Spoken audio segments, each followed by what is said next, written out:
Hello, good morning, good afternoon, or good evening, wherever you are on this beautiful planet. Welcome to Earth911's Sustainability in Your Ear. This is the podcast conversation about accelerating the transition to a sustainable, carbon-neutral society, and I'm your host, Mitch Ratcliffe. Thanks for joining the conversation. It's going to be an important one today. Let's talk about the social cost of carbon. That's the future economic impact of warming on the environment, our food supply, and health, among many other aspects of our lives. The social cost of carbon is typically described in the aggregate as representing trillions of dollars in added costs for future generations. Sometimes we put it in terms of a ton of carbon. The Biden administration, for instance, pegs the social cost of a ton of carbon emissions today at $51 per ton, more than 10 times higher than the Trump era's $5 per ton estimate, but far below science-based estimates of $185 per ton, according to researchers at the University of California, Berkeley, and Resources for the Future. So it's hard to imagine the actual impact on any of us or our grandchildren. But last month, Consumer Reports and Breakthrough Energy put numbers on the cost to each American child born in 2024 with research conducted by the global consultancy ICF. They found that an American child born today will experience between $500,000 and $1 million in higher cost of living and reduced income during their lifetime because of climate change. And our guest today is Consumer Reports Senior Policy Analyst for Transportation and Energy, Chris Harto, who led the research for the nonprofit magazine. But the costs don't stop at $500,000 per newborn, as there are many more impacts beyond the economic that will become more severe as temperatures rise. And this has been borne out by research around the world. Students don't do as well in school during extreme heat. The incidence of murder and rape rise in hotter weather. And millions die annually due to extreme heat, which kills more than any other form of environmental disaster. And these negative impacts fall hardest on the poor, whether in the United States or the global South, where climate change will hit hardest. Now, we will just scratch the surface of this important story in the interview, and I urge you to read the report at consumerreports.org. Look for the per-person financial cost of climate change. And now let's get to the conversation after a quick commercial break.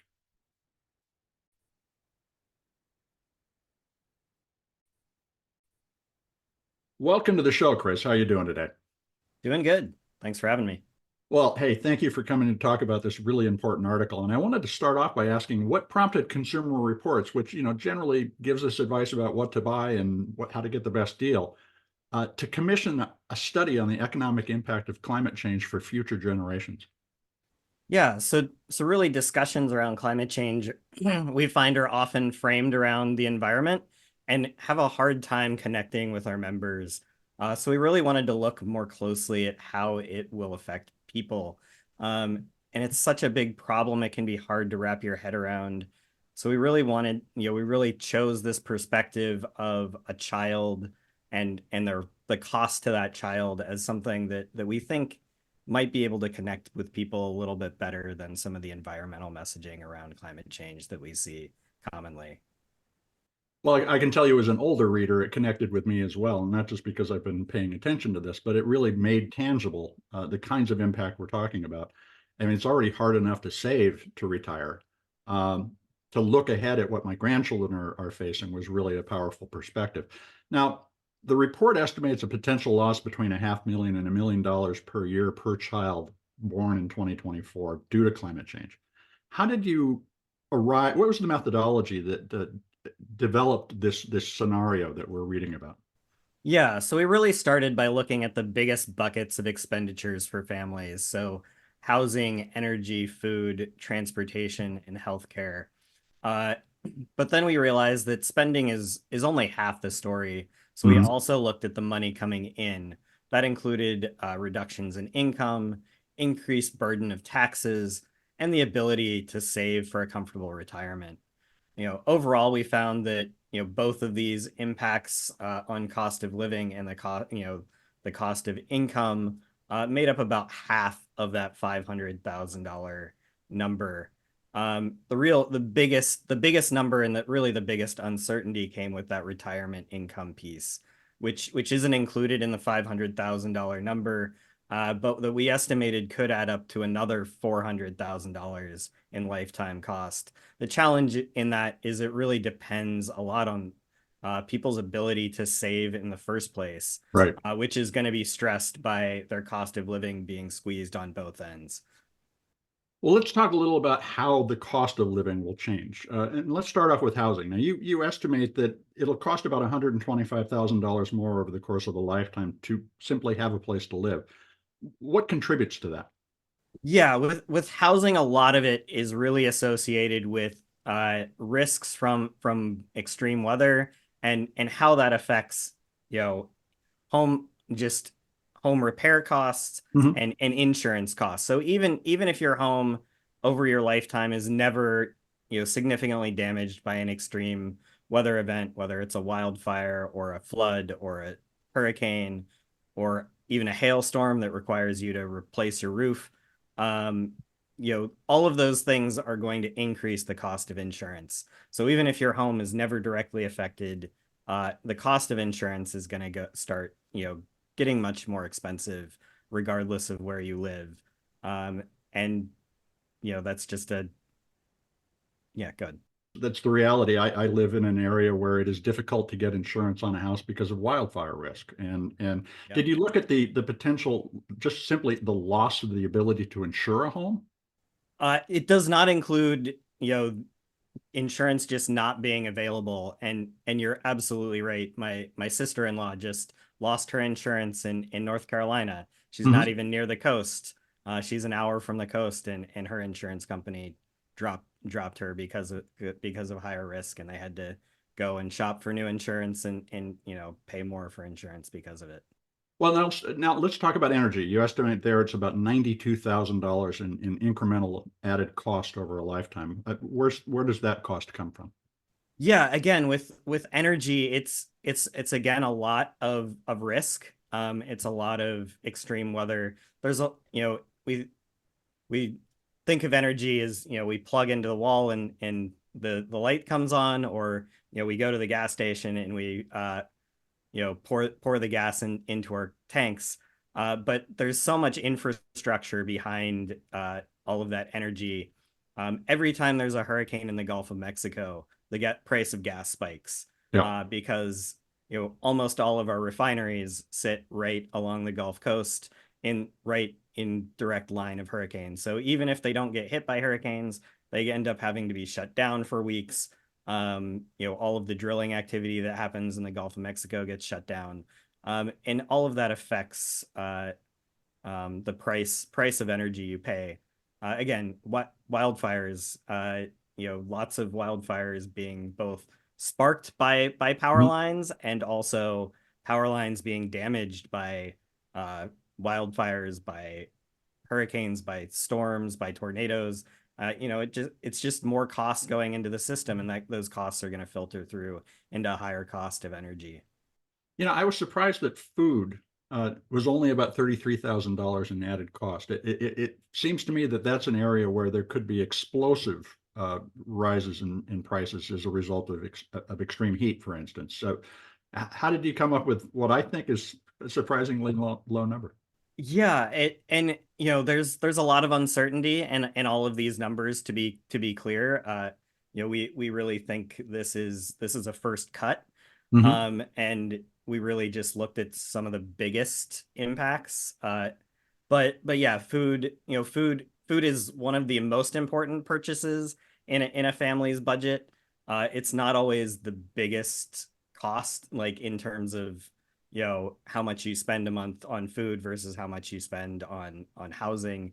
Hmm. But it is still going to have some significant impacts. We have changes in weather patterns that are going to add cost to farming sector by affecting yields, by maybe even changing the types of crops that can be grown in certain areas. Hmm. You're going to have more extreme weather events, droughts and floods. Both can damage crops, reduce output, and increase cost. Now, the other area is taxes, which of course is everybody's favorite topic. Uh, how do you project the increased uh, cost of being a citizen in this country? Yeah, so taxes was actually the biggest single number that we came up with outside of that retirement income that we talked about earlier at about $200,000 over the lifetime. And that's really because a lot of the cost of climate change are going to be borne collectively Hmm. by us as a society. Again, damage to infrastructure, recovery, disaster recovery, um, insurance, health insurance, Hmm. flood insurance. All of those are, government programs. And so a lot of these costs are going to end up being collective costs that, ultimately are going to need to be paid for out of taxpayer dollars. And that's just going to require more money coming from citizens paying in. One of the things that was interesting is you created persona to describe different regional impacts. And of course, there's a lot of variability in the impact here. So two questions. One, is there a particular region of the country or regions of the country that you think will be more heavily impacted overall? And tell us how you told those stories using those personas. Yeah, absolutely. The big numbers we've been talking about so far, they're all averages for an American citizen. Hmm. But these impacts are going to be vary quite a bit, depending on region and demographics. So yeah, we told these four stories to kind of flesh that out, in terms of the impacts. The kind of the obvious, most significantly impacted area is probably going to be coastal areas on the Hmm. Gulf Coast, where bigger, stronger hurricanes are going and sea level rise are going to more greatly impact people. But really, we also wanted to tell the story that there's impacts no matter where you live. Sure. If you live, if you're a farmer in the Midwest, you may be facing more frequent both droughts and floods. Hmm. If you live out west, wildfires, we're already seeing it. There's more, wildfires are more common. So we also wanted to tell the story that just because you don't live on the coast, you don't live in an area that gets hit by hurricanes, the climate change is still going to affect you. Well, the farmer in the Midwest, if the port of Los Angeles is shut down and you sell your apples into the Asian market, you're going to look at higher prices or just simply the inability to sell in the first place. I mean, there's Yeah. so many of these nuanced impacts which make me believe that your numbers are very conservative relative to what the potential actual damages are going to look like. Yeah, absolutely. We do really see this as kind of a first cut and definitely a conservative look at the potential impacts. There's so many kind of compounding factors in Mhm. this that we really just didn't have the time and ability to get into. But yeah, if your energy costs go up, that filters through to everything else you buy and do. Just as one example. And I'm curious, does that mean that you'll be doing this as a regular element of CR in the future, or are you working with Breakthrough Energy, for instance, to provide this kind of information on an yeah, it's basis? a good question. We'd love to do more follow on research here. We don't yet have a plan for what's a set plan for what's next. But we're definitely going to continue to work in the space and continue to try and understand more about what, how climate change is going to affect consumers. I'm curious, as you've been doing this work, have you thought about ways that we could price carbon to accelerate a transition to a lower no emission society? Is that an element of some of the investigation? It's not something that we have looked at specifically yet, but I know that is one of the many tools in the policy toolbox is pricing or taxing carbon. We have supported some low carbon fuel standards in Mhm. states that help increase reduce emissions from the fuels we put in our vehicles and things like that. So There's a lot more to talk about here, but I want to take a quick commercial break. We're going to be right back.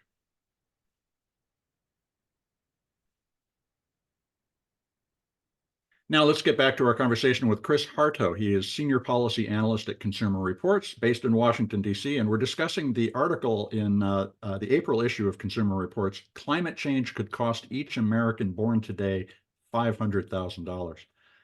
Chris, you describe a doubling of losses due to unaccounted factors like diminished return on investment over the course of a lifetime. And for those of us who've lived over the past 40 years, it's been a pretty good market overall with some serious downturns.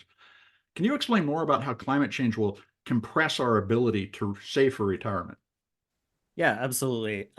So really, consumers are going to be facing higher costs and lower incomes in a climate change future, which means they're going to have less disposable income, and that's really just going to have negative impact on economic growth. And really, investment returns are, historically have been fairly closely tied to the rate of economic growth. Mm-hmm. So if economic growth is lower, we should expect, lower returns. In addition, consumers will also be facing similar increased risks as households increase costs. Um, and while, some companies will be able to pass along increase all of their increased costs to consumers, there are going to be limits to how much of that they can pass along to consumers whose budgets are already going to be squeezed as a result of lower incomes and higher costs. So that could translate into lower profits, which, as Mm-hmm. we know, tends to translate to lower stock returns. So the good ride is over, it sounds like. Yeah, I'm certainly making you to ask if a we don't. market call. Yeah, I mean, certainly if we don't act more strongly on climate change, it is going to, have that negative impact on our investment returns in the future. Well, and you have two scenarios, a low emission scenario and a high emission scenario. So the worst case scenario is a 4-degree increase. The least is the 1.5-degree increase that's associated with the Paris Accord goals. Any sense of whether or not we're on the path to one or the other of those, or we're somewhere in the middle? Yeah, I would say right now we seem like we're a little bit in the middle between those two paths. We're not Mhm. quite on the disaster scenario, but we're, coming up a little short of what we need to do to meet those uh, Paris climate commitments. But there's a lot more that we can do. We have a lot of the technology that we need to tackle this problem. It's really just a question of policy and will to deploy those technologies.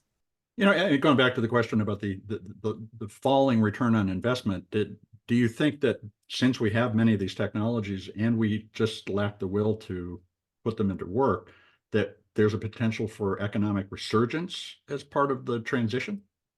Yeah, it's interesting.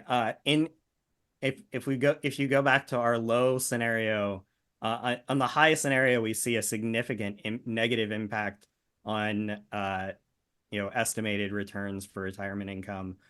In our low scenario, we actually see a slight increase in in returns under that low scenario because of some, deployment of some of these climate solutions, many of which are really highly economical already and can save people, save money to people and corporations today while we're also reducing emissions.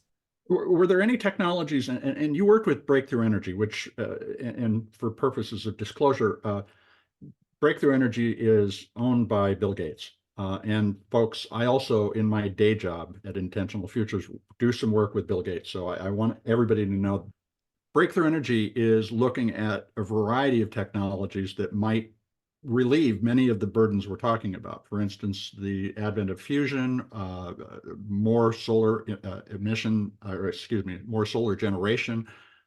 Are there technologies that you think are key to breaking the climate change crisis?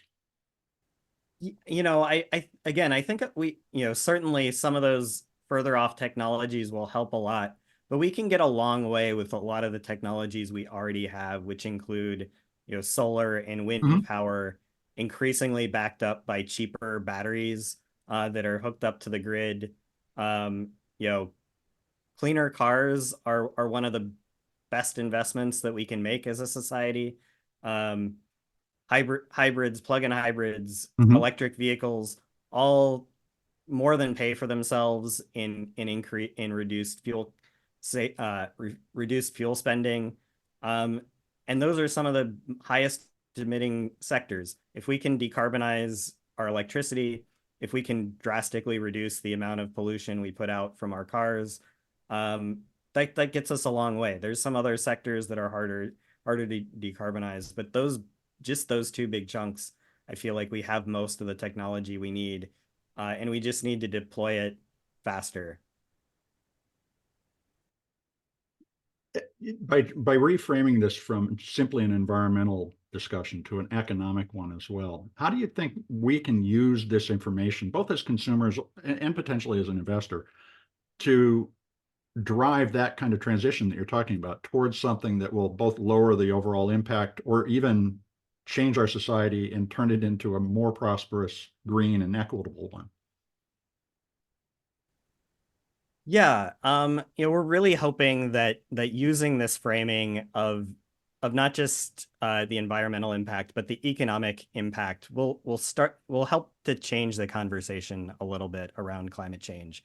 Oftentimes, when climate solutions come up, we talk about the cost it'll be to deploy electric vehicles or deploy Mhm. uh, solar and wind technology, but we never talk about the cost of not doing those things.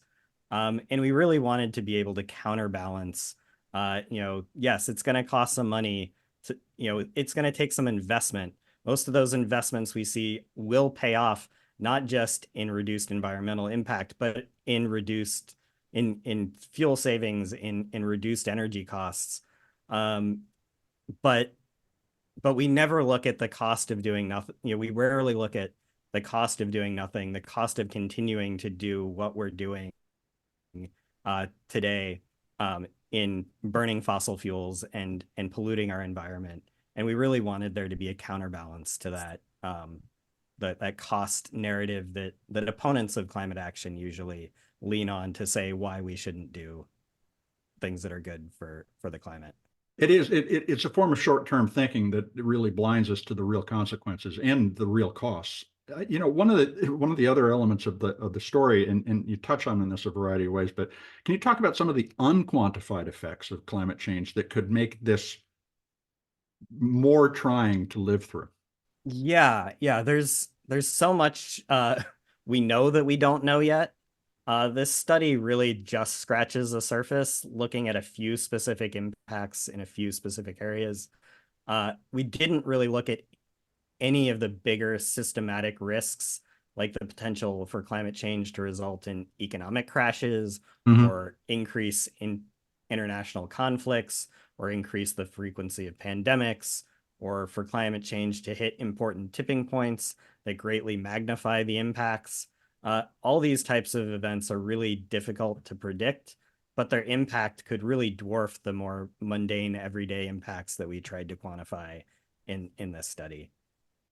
I think it would be interesting to see a series of articles about the hypothetical impact of those different deep consequences, because again, that's, there we're not talking about $1 million. We're talking about something that essentially wipes out the way we think about our life being. Yeah. And you took some really important steps with this story to do so. What are you hoping that readers and policymakers will take away from the report about the urgency and the feasibility of addressing climate change? Yeah, really, that climate change is a big problem, but we have the tools today that we need to address it. And the cost of inaction is far, far higher than the cost of action. What can a reader or a listener to the show do right now as an adult to lower the future cost of climate change for their children or their grandchildren? Yeah, so we're very clear that individuals and consumers can't solve climate change on their own, but they can have an impact. They can have they can reduce their impact on the climate. And at CR we on our website cr.org, we have a lot of good advice on how you can reduce the energy consumption of your home, and good purchasing advice on cleaner cars, whether that's a hybrid, a plug-in hybrid, or a battery electric vehicle. There are options out there that can significantly lower your impact without forcing you to have to change, all of the ways in which you live. So how can folks keep up on what Consumer Reports is doing? I've been a member for years, but tell us about how to join. So check us out at consumerreports.org. And if you're interested in joining with us to work together to help push government and corporations to address climate change, you can also sign up for our action list at cr.org/climate-costs-2024. Those are the numbers 2024. That's cr.org/climate-cost-2024. Chris, I want to thank you for taking time both to do the work and to talk to us today. It was a pleasure. Yeah, thanks for having me.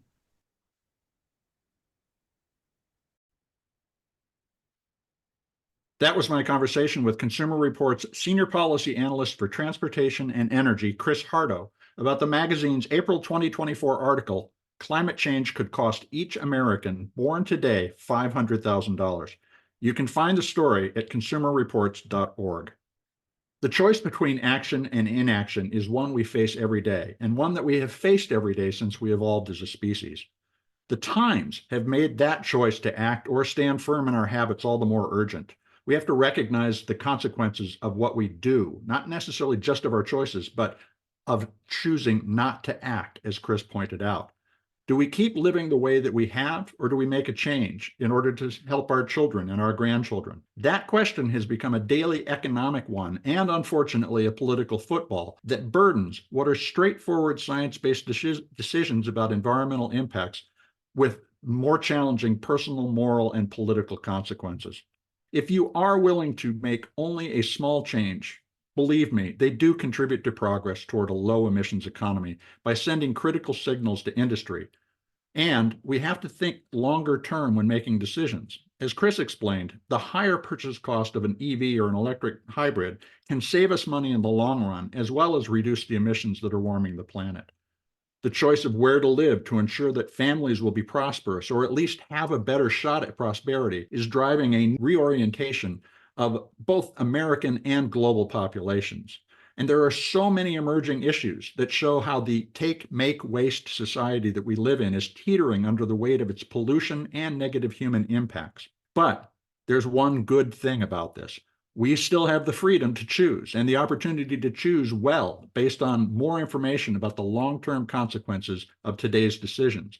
We are now able to measure and understand the impact of everything that we do with far greater detail than we were in the past. And that, my friends, brings us back to the human condition, which is that we get to choose. We make these decisions. We assert our will to make a better future, or we can assert our will to stand firm and watch the world go down the drain.